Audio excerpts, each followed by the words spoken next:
Okay, hi everybody. Welcome back to my channel and welcome back to my series on American Truck Simulator. My name is Justice Fist, and thanks for coming, man. Thanks for joining me. I really appreciate it. Really do. So anyway, we're gonna get right to it here. In the last job, we bought our first truck. Very nice, black Kenworth. Very nice. We completed our first job. Did a good job, you know. No damage, nothing like that.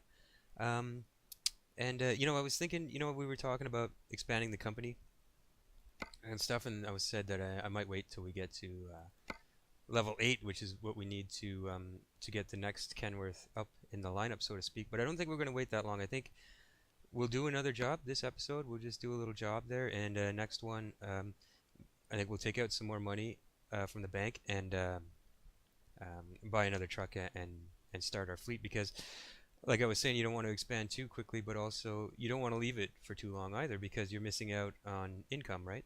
A little extra for the bank account, you know. So I think that's the new plan. That's the new plan. So anyway, let's just get right to it. Again, we're always going for the bottom line, man. I don't care about this price per mile. You see what's happening here? I don't care. I don't care. So we're gonna take this. A load of hay. Hay. Wow. Hay. Okay. Going back to Arizona. Someplace we haven't been though, San Simon, or have we been to San Simon? Oh, that's Tucson. What the hell? Okay, okay. Yeah. Actually, you know what? You know what? I forgot to do something at the end of last episode, and kind of kicking myself for doing that because that's not how I play. But usually when I finish a job, when you have your own equipment, you want to go ahead and at least get some rest. And if you need fuel and you need any maintenance done, get all that stuff done, so that next time you're in, you're ready to go for your next job, right? So, like for example, yeah, we should probably get some rest and maybe some fuel as well. We got over half a tank of fuel, but if it happens to be on our way to rest, then we're gonna do that too. So, like I said, I usually do this at the end when I finish a job. But I didn't end up doing that, so we're going to do that right now. And I want to stick close to El Centro, the town. I don't want to get too far away. Like up here, there's a rest stop and fuel up here, but there's one right here. It's much closer, and it keeps us close to the town so that we don't have to drive too far to pick up our next job. So let's go ahead and do that. Beep. And yeah, perfect. Okay. Boom.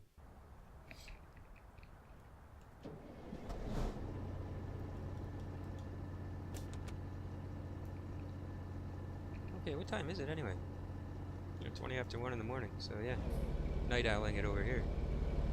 Okay.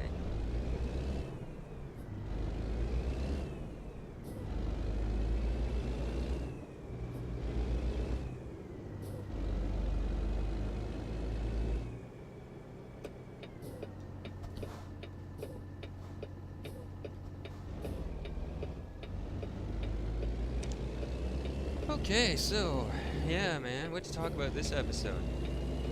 Maybe trucking, huh? Does that seem appropriate? Yeah, man. I'm not a truck driver. I'm not a trucker. I have a lot of friends who are though.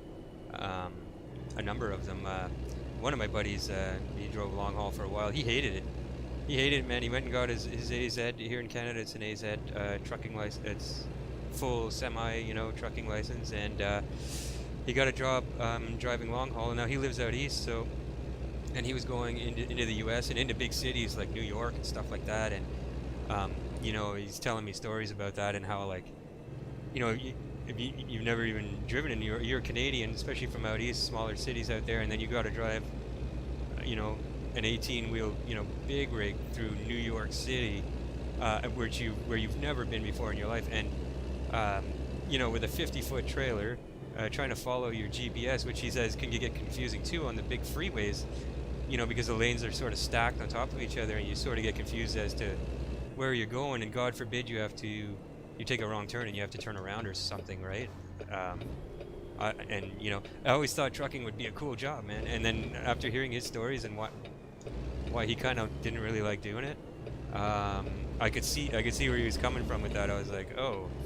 Yeah, I never really thought about it that way, but yeah. So you know, and I guess it's a lonely job. You know, you're out on the road all the time. Like he would be gone for sometimes 2 weeks at a time, right? Because he would go and drop off a load somewhere in the States, far from home, and then pick up another load and bring it back. And so, you know, gone for long periods of time, you know, and alone, you know.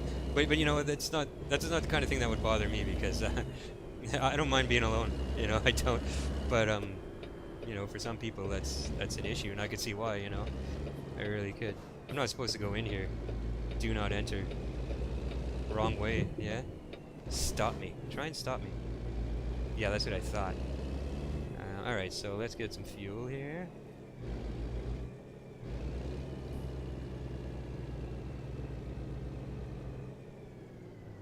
Some diesel. Please. Turn the sucker off. Fill her up. Where's the rest area? I see a truck, some trucks parked over there, so that must be it. Yeah. Okay. Yeah, thank you. Hey, my track area is not centered very well. Okay, there we go. Alright, let's get some rest here.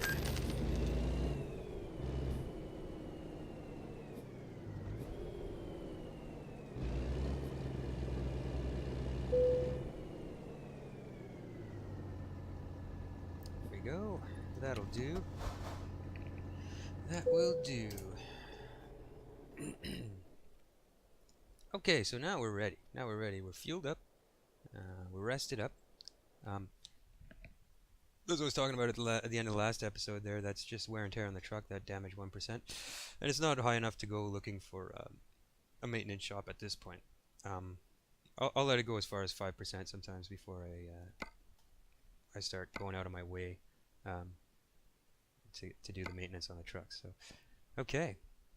Oh, cool. We got another articulated trailer, man. 20 tons of flour. Yeah. I love these new trailers. Yeah, they're awesome. It's a nice touch. I don't know, I keep saying that, but it's because I mean it. Okay. Let's do this thing. Track IR unpaused. Don't need our lights on. What time is it? 10 to 12. Okay, I guess we're gonna go out the right way this time. I guess we can do it the right way. I suppose I have to. So yeah, trucking, man. I'm not a trucker. I know some truckers. But that's not to say that I don't have any experience doing something similar to this. For the 4 years that I was doing my university degree, for example, I got a job driving a 5-ton water truck, a cistern truck for a landscaping company here in the city, and it was a pretty sweet job, man. I'd never driven anything that big before, so it was one of those 5 tons with hydraulic brakes. Or the capacity was just under 5 tons or something. There's like a limit to where you have to have a special license, and these types of trucks were just under that.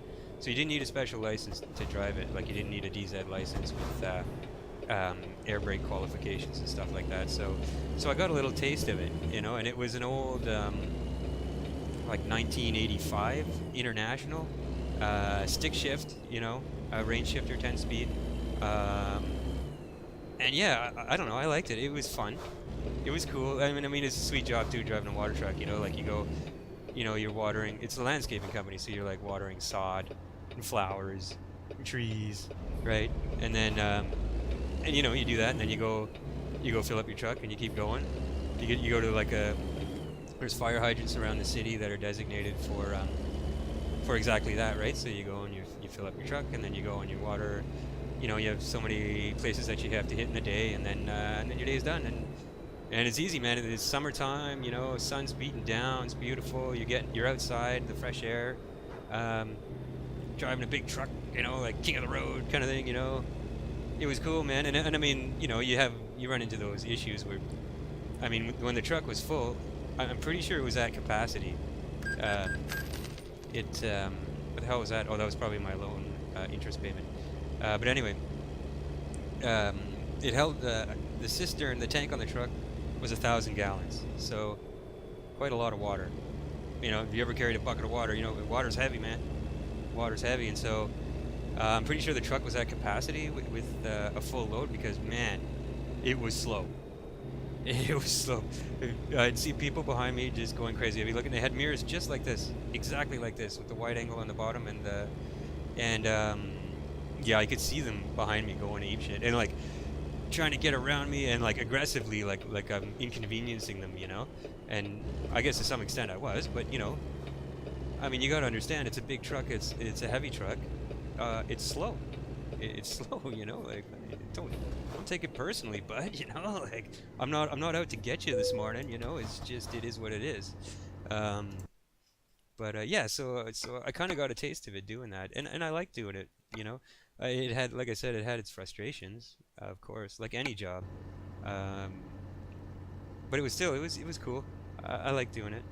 Um, yeah, so about 4 years I did that, and especially driving the water truck too, because you know we're talking about a fluid load, right? It's liquid, and so if you stop too fast, for example, you would feel the truck start rocking. You would feel the 5 tons or 1,000 gallons of water come slamming into the front of the tank, and because the way that it filled up from the top, um, the hatches at the top were kind of open, like they weren't watertight, right? So water would come gushing out of it, you know. Uh, and so yeah, it was quite a scene if someone stopped too fast in front of me or something at a traffic light, and I had to jam the brakes. Water would just come gushing out when I had a full load, man. You know, and I could feel people looking at me, right? But it's like, hey, man, like don't do that in front of a big truck. Don't, man. Like they don't stop so easy, you know. Like, am I spinning in the sand? Maybe I am. Anyway, yeah, and it was even worse actually with like half a load or whatever, because it would slosh around even more, right? At least a full load, like it was sort of limited. I keep forgetting to unpause my track IR. It was sort of limited on how much it would slosh around because it's full, but once it was half full, like holy, you get a lot of movement, man. You almost get like seasick or something, you know, because you just every time you stop or whatever, it's rocking. And if you come up to a corner kind of quickly, you would feel the truck lean. It used to, when I first started driving it, it used to kind of like freak me out a little bit, you know. But like anything, I got used to it, you know. It's just there was never any danger of the truck tipping or anything. It's just you know, just the nature of hauling that kind of load. But yeah, it was a cool job. It was a cool job. It was fun. And I've done lots of stuff that relates to that too. I also, with that same company, I used to operate a big farm tractor there with a tow behind grass mower, one of those tow behinds, like a trailer almost, you know. I did that for a while too. And I have some experience with heavy equipment as well. Particularly in snow removal, I've driven big front end wheel loaders and little skid steers and stuff like that, and I love doing that too, man. It was fun. Now, well, doing the snow removal, it was fun and it wasn't fun because the hours were terrible, right? Man, I went some days, like days and days, okay buddy, like seriously, without sleeping, right? Because you're on call and you mostly work at night, right? Because we're doing like commercial sites and stuff like that, so you can't really do it during the day because there's people parked there and stuff. So I mean, you'd work in the day, you would do sort of like damage control, right? Just keeping things open, you know, because like if the snowplow goes by a parking lot and they leave a giant snowbank. Look at this guy. Whoa. Wow. Anyway, they leave a giant snowbank at the end of the parking lot, so people can't get out, right? So you got to go. So you'd spend your days just going around clearing that out of the way so that people can get in and out. And then you'd work all night. Like, let's say it snows today, then you're doing damage control all day, and then all night you're doing what they call the mains, right? So the main arteries in and around the parking lot, like the main lanes that go from one section of the parking lot to the other kind of thing. And then the next night, you would be doing what they call a cleanup, a curb to curb So you're cleaning every little nook and cranny, like cleaning it up perfect, right? Right down to the cement kind of thing. And then the next night, you have to do a removal. Now you have to get rid of all the snowbanks and stuff that you left behind. Um, so with every snowfall, you got a lot of work. You got 3 days or 2 nights and a day worth of work, right? So there were times when I hadn't slept in like damn close to 2 days, and so that was difficult. But I liked operating the machinery. I did. It was fun. It was fun, and like, and two, you get the call. Okay, the snow's coming down. You get the call at like 9 at night. Like we're gonna be starting around 2 a.m. So be ready, kind of thing. And you go out at 2 a.m. and it's like 30 below Celsius, and the snow's blowing. It's pitch black out. You know what I mean? And you're in this big beastie machine, and it's just, I don't know. It was cool. It was cool. I like doing it, but I didn't like doing it. But yeah, so I have some experience with bigger trucks and heavy equipment and stuff like that, and it's certainly, if I wasn't married and had a kid, it would definitely be something that I would have pursued. But excuse me a second. But because of the way the hours are and stuff like that, it's just wouldn't work out. So I had to let it go. And plus, I just, like I said, I just finished a bachelor's degree, so I got some loans to pay off. I got to make that thing start paying for itself. So going into heavy equipment's a whole other thing. But I know some guys that went into it and at just the right time and made a killing doing it. One of my friends, he did formal training. Like, I learned to operate equipment informally, right? So like, one of the people with the company say, hey, you want to learn to operate this? I say, yep. And I say, okay. And then I'll get a 1-day crash course on how to do it.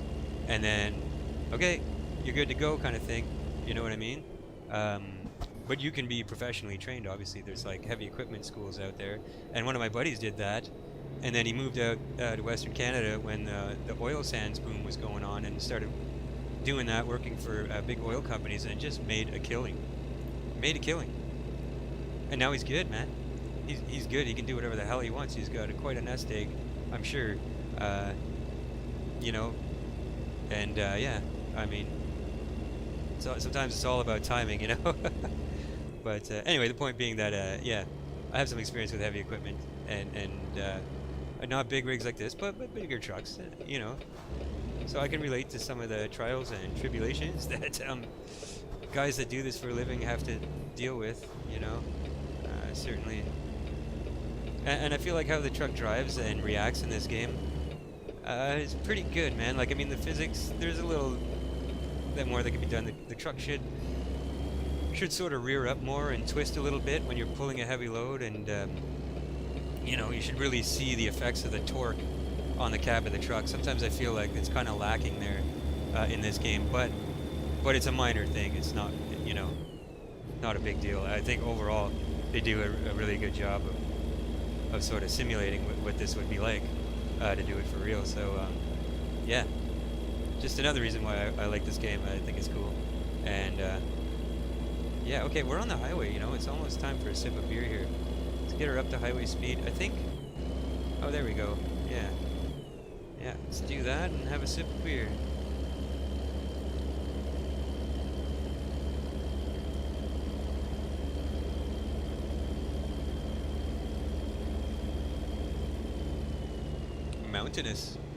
Mountainous, yes.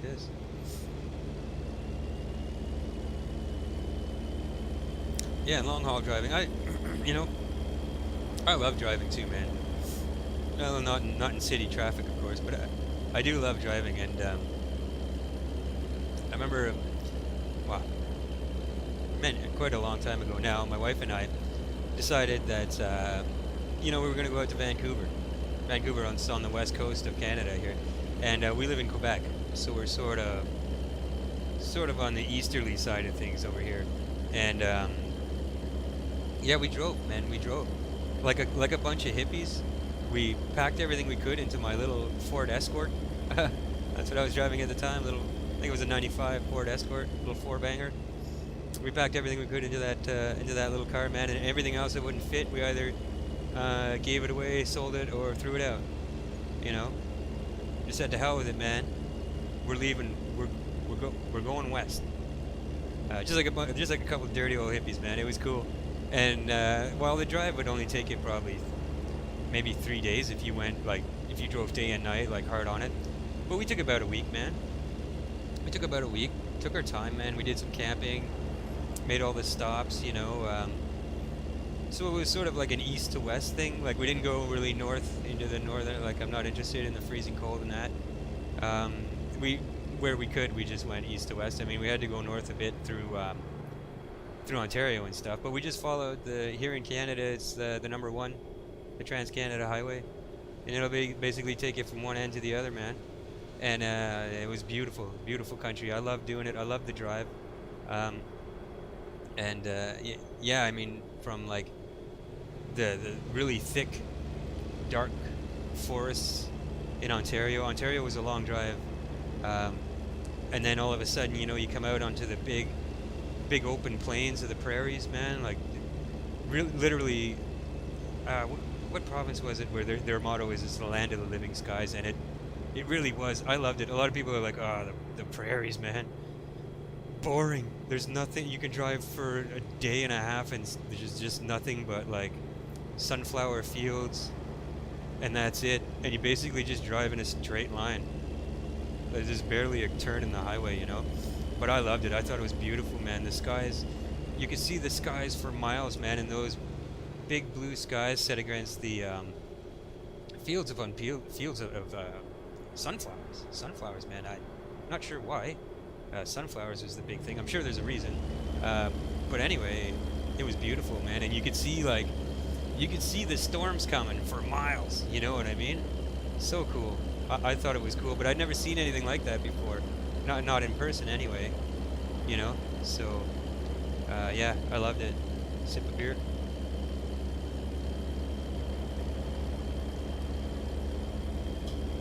And that little Ford Escort, man.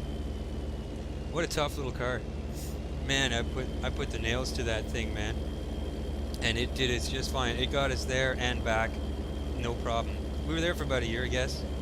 Yeah, and I mean, we even at one point we had some friends living out there, and they had some friends in Golden, BC. And they're like, "Oh, you should come out to Golden one weekend, you know, come and party with us." So my wife and I were like, "Yeah, sure, why not?" So we get out there, and it's this beautiful little mountain town. But this was like maybe late summer or maybe mid-fall, something like that. But it's like a skiing and snowboarding town. I believe it was near what was called what is called the Kicking Horse Resort. So it's like, you know, a big mountain resort with skiing and snowboarding, all this stuff. But at the time that we went, it was sort of like a ghost town. You know what I mean? And like the buildings in the town all had this kind of like Swiss Alps like log cabin feel to them, you know. So it was just so cool, man. It was like something out of the movies. But like I said, it felt sort of like a ghost town, you know. We're gonna stay in the middle lane here until at night. You go to the bar at night, and it's loaded with people and young people. Like, you know, we were in our 20s, and you know, man, the place was like packed with all young dudes, man. Like, oh, it was so cool. It was like something out of a skiing or snowboarding movie or something, you know. The type of movie you're like, this type of thing doesn't really exist, you know, but it does, man. It does. I saw it myself. And maybe you know that. Maybe you're a skier or a snowboarder, and you're like, yeah, Justice, like, geez, why are you acting like such a big deal? But it was for me, man. It was cool. But anyway, the reason why I got onto this story was my little Ford Escort, man. Like one day, our buddy's like, "Man, why don't we go up to this mountain? It's called Mount 7 because it stands 7,000 feet above sea level. So it's a pretty big mountain." He's like, yeah, let's go up to the top of Mount 7. There's like a lookout there and stuff. It's really nice, really nice. So yeah, okay, sure. So I'm like, you know, just point me in the right direction, lead the way, you know. And we're all in my car. There's like 5 of us in my little Ford Escort, little 4-cylinder, you know. So you know, it's at capacity, you know, for sure. Look at that trailer, wow. And so anyway, we go for it, and we start, we get off the highway, and it's like we're going up these old dirt roads. They're logging trails, is what they are. They're like pretty serious switchbacks going up the mountain. You know what I mean? Like wow, to think that guys drive like big rigs up and down these roads. Just incredible, man, incredible. And my car was struggling, and we got to a certain point where the engine was sort of acting strange, and it. Oh, we're in LA. Oh, okay. Wow, cool. Anyway, yeah. So the engine's struggling because the air is so thin at that point. You know what I mean? Things aren't working properly anymore, man. That poor car. But we made it. We got up to the top, and it was so cool. It was so high up there, you felt like you had your head in the clouds, literally. Like the clouds were really close above you, and the ground was so far down. You could see the light streaking through the clouds and like lighting up spots on the ground, 7,000 feet down there. It was, man, it was cool. It was so high up that they had these wooden platforms that people that do hang gliding and stuff like that, literally jump off of, right? And like, wee, crazy bastards. Okay, we're turning here. Yeah, it was cool, man, that little car. And then going down, you could smell the freaking brake pads just burning. You know what I mean? Because we're braking so hard. And again, I'm thinking, man, how do truckers do this? Like with a big logging trailer full load on there, like, holy jeez, wow. Yeah, it was cool.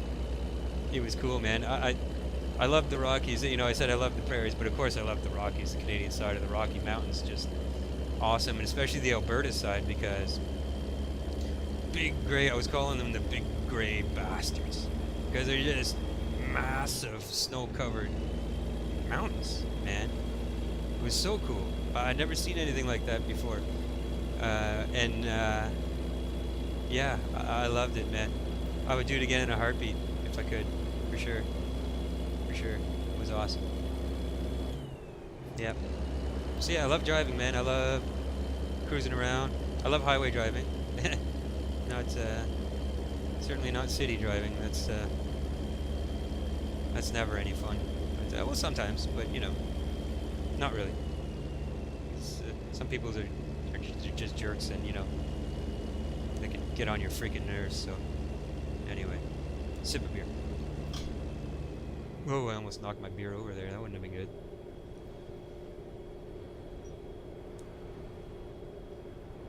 So yeah, LA, man. We're in LA.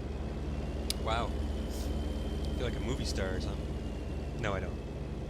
I feel like a trucker. I'm just passing through, man. Looks awfully dry around here. Awfully dry. Too dry. Okay, so, let's have a look here. How are we doing?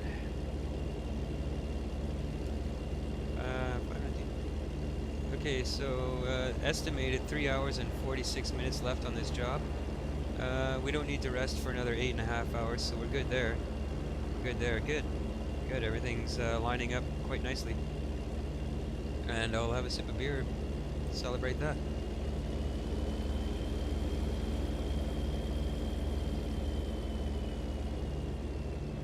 Yeah, so, and why I say too that I've been pretty much coast to coast here in Canada is because I do have friends that live out east as well, and just a few years back, my wife and I went to visit one of those friends. He lives in Prince Edward Island, and I don't know if you're Canadian or if you've ever been to Canada, but those East Coasters, man, never a boring time. I tell you, I loved it. Every time I've ever gone out east, my grandfather was from Newfoundland, so I've been out to Newfoundland too. And again, those dudes know how to have a good time, man. They really do, and they're so friendly, man, and just, man, it has a character all its own, for sure. And when we were in PEI, it was so cool too, because my buddy, like, he has a nice place where he camps there, right on the ocean, man. And they had this like long dock with a big fishing boat at the end of it, and we just we spent a number of days just sitting on that fishing boat, man, tied to the dock, drinking all day long, man. Sun beating down on us, it was like July, and we started getting a little toasty, just jump in the water for a few minutes there and come back out and have another cold beer. It was awesome, man. I remember one day we just sat there all day, tying one on, man, and swimming in the ocean, and it was like, it was awesome, but by the end of the day, man, this is a big hill. Look at this, we're really struggling with this. Wow. Anyway, by the end of the day, I had like a crust of salt on me. Whoa, what's going on here? Oh, what'd you do, bud? What'd you do, man?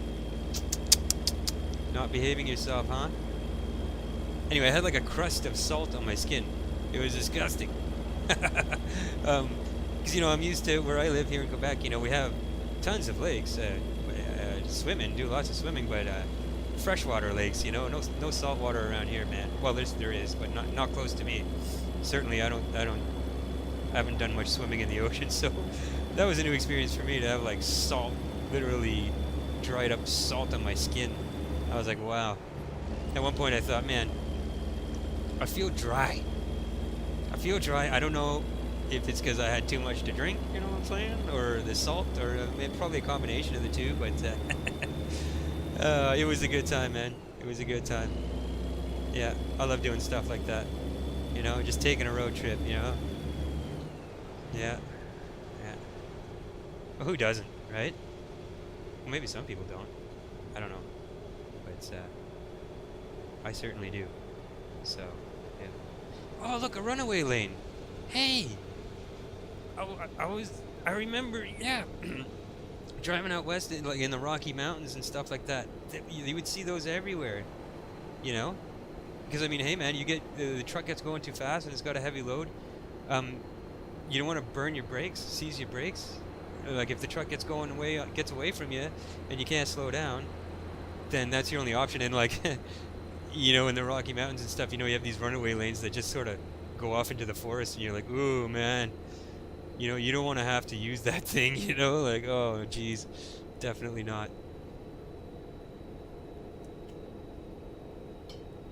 But certainly it happens. That's what they're there for, right? So, yeah, man. Don't want to have to use one of those. That's for sure. Oh, yeah, this is great. Well, I'll just keep drinking beer, man. What the hell?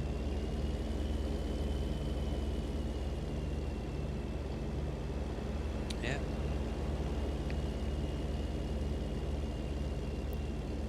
I don't know. I think we're going to be a little quiet this episode, man, I've spent the last 4 episodes just yakking away about anything and everything. And I guess that's my job, is to commentate, but it doesn't always have a lot to do with the game, but that's okay. That's okay, So I thought, should I do an episode where I just sort of like a little quiet, and just so people just watch the game without having to listen to me go on and on. But then I thought, maybe we'll see. But maybe we'll tone it down a little bit for this episode. I don't know. Maybe not. See how I feel. We're getting a sunset here, huh? What time is it? 7 p.m. Should probably put at least those running lights on. There we go. Because you will get a ticket for improper light usage. If you can fucking believe that. Yeah, those curse words are slipping out of me too now. I've decided that I'm not going to be as stingent about that as I originally planned to. We'll keep it in the middle somewhere. I'll try not to curse as much as I usually do, just when I'm talking to my buddies and that. But I'm not going to be so strict about it that I don't curse at all either, because that's not fair to me, man. I can't express myself properly, man. God, that ain't right. Anyway, sip of beer.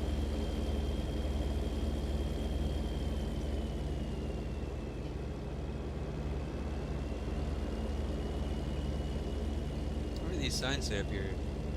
Bakersfield. Where the hell are we going anyway? Bakersfield, okay. Well, that answers that, doesn't it? Ah, nice sunset, man. This is cool. digging it. Hey, that's the exit for Bakersfield. Probably going outside the city a little bit. Alright, just follow the GPS. Faithfully. Hey, these guys have like their lights on. I wonder if I should do that. You know what? I'd rather do it so I don't get a stupid ticket, a pointless ticket, you know, than the alternative. Yeah. Yeah.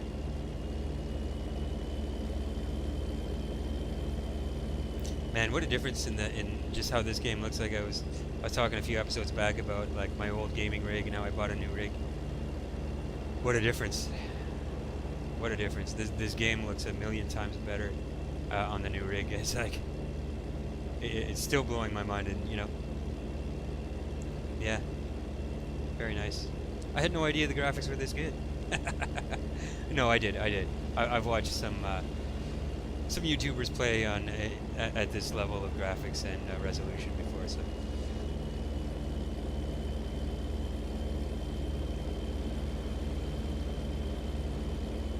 And any of you playing the Justice Fist drinking game today? Sip a beer, bud. Get at her.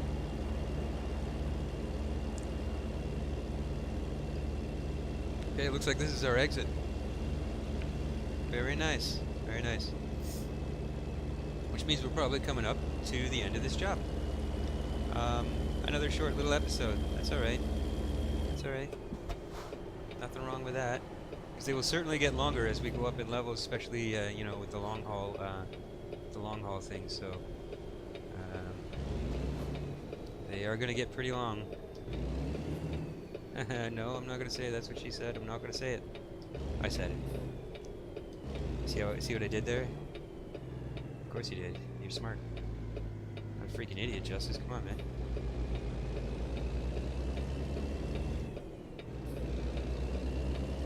Okay, give me some space, bud.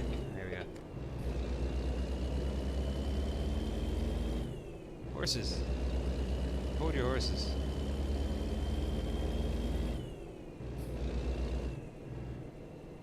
Office space available. Where?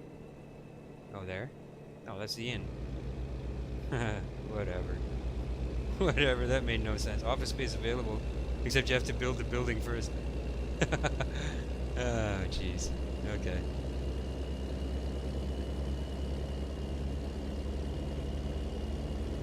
Okay, yeah, there is the drop-off point right there. 55 on here? Really? Wow. Okay.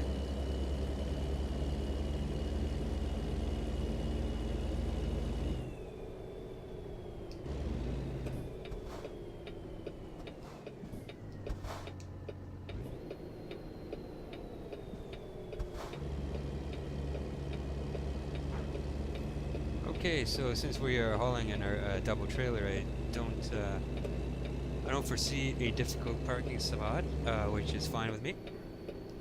I am just fine with that. Should just be drive in, drop it off, collect my money and experience points. Thank you very much. And that's that. Right? Right. It looks like we're going to be pulling into this complex here. The entrance for which is just up here.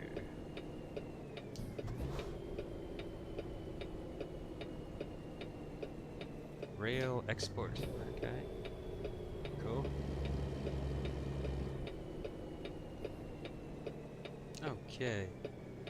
Now, there is the delivery point right there. Okay, signal light. Jeez, man. Don't overdo it, bud. Well, you see my track IR went funny there, eh? I don't know what that's about. Okay, so we want to get her in there nice and straight. I don't want to have to back it up. This guy's standing here. Like, what are you doing, bud? Just collecting a paycheck or what? What is your job title exactly? Stander? Let me do my job, bud. Don't just stare like that. Jesus. Someone's ought to give your head a shake, man. What do you think this is? God damn. Alright, anyway. Here we go, nice and straight. Perfect. Wabam! Whoopla! Right on. Right on. That went well. We should do excellent. Oh, we got a achievement. Very nice. Excellent. We go up a level. Fantastic. Fantastic. Right on, man. Right on. Very good. Okay. So, I guess we're going to do a hazmat, right? Yeah, let's do a hazmat. So we have all these different cargo types, and then we're going to go ahead and on the next level up, we're going to do another long distance to lengthen those jobs a little bit and bring up the bottom line a little bit, you know. But it's good to have some good variety too, man. You know. So yeah, that's what I have to say about that. Apply. Okay, so now we're up to 2% wear and tear on the truck. So unlike last episode, what we're going to do now is, you know, do those things. We're going to go get some rest, possibly some fuel, and if there's a shop close by, we might have our truck looked at, a little maintenance done. Okay, there's not a shop close by. There's nothing close by. We'd have to go back to Fresno, Bakersfield.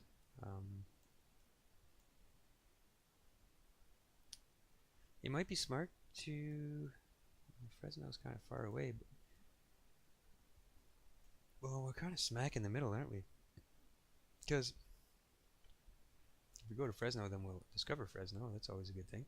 Because as you can see, like where we've traveled is highlighted in yellow. If you didn't, if you're not familiar or you didn't make that connection, and you know, you get little achievements for you know, discovering new places and driving more of the roads in the game. So, but you know, I don't want to make it a big thing, man. You know, the truck can wait. The maintenance doesn't need to be done right now. Maybe we'll go get some fuel and go get some rest and call it an episode. That's what we'll do. Yeah, that's what we'll do. Alright, so we'll start with fuel. We'll set the GPS there, and we'll go ahead and do that.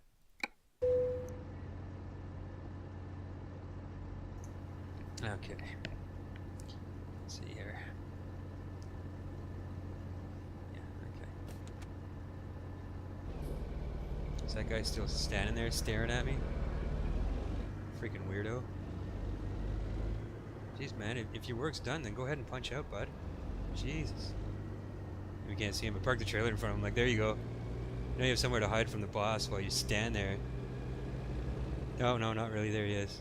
Bye, bud. You're doing a good job. You're doing a good job. I wouldn't ask for a raise if I were you. You might have to do a little more than nothing to be deserving of that. Anyway.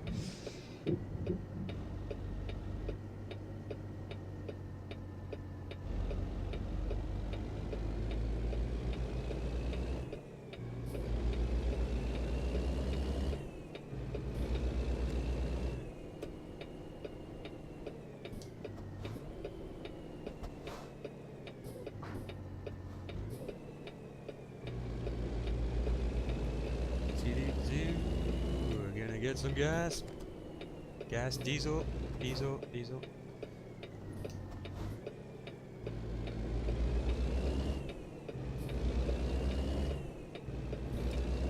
So yeah, so having to do these little things, you know, it's a bit of a pain in the butt, right? You're just sort of farting around here. Gotta get some gas. Gotta get some rest. But you know, it's good to do it at the end of your job, man. And just this way, you know. And next time you fire up the game, you're ready to go, man. You're ready to just get right to it, and that's how I like to do it anyway. You know, doesn't mean that's how you have to do it. Certainly not.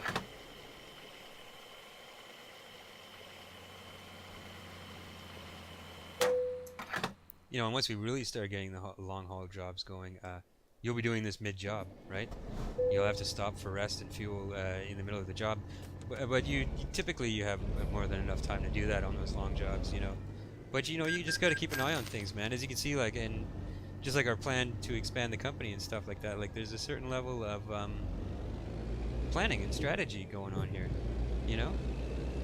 So yeah, that's what I like about it. It's almost like a management. You know, there's a management element to it, and strategy element. It's not just driving, and that's why I say, you know, guys, oh yeah, American truck, that sounds freaking boring. Well, you know, it isn't. Sorry, man, you're wrong. It isn't. There's different layers to it, and that's really, honestly, I feel like it has more depth than a lot of like grade A games that are out there, first-person shooters and stuff like that. Like, Yeah. Anyway, that's just my opinion, though. Certainly, people would definitely argue with me on that, and that's fine, man, because everyone has their own opinion and what they like, and that's why I like PC gaming too, because you get this kind of variety of games, right? Because like I said, I have all the consoles and stuff. My wife's a bit of a gamer too, so that's why I have consoles, because she does most of the gaming on those, and but for me, I don't those kind of games. I don't really get into them, man. I just don't. But to each their own, man. Okay. Okay, well that's it. So like now we're all set up. We're all set up to go for the next one. So on the next one, I think we're gonna go ahead and buy another truck and hire an employee. That's the plan. All right, everybody. So that's it for this episode. Thanks for joining me, and I'll see you on the next one.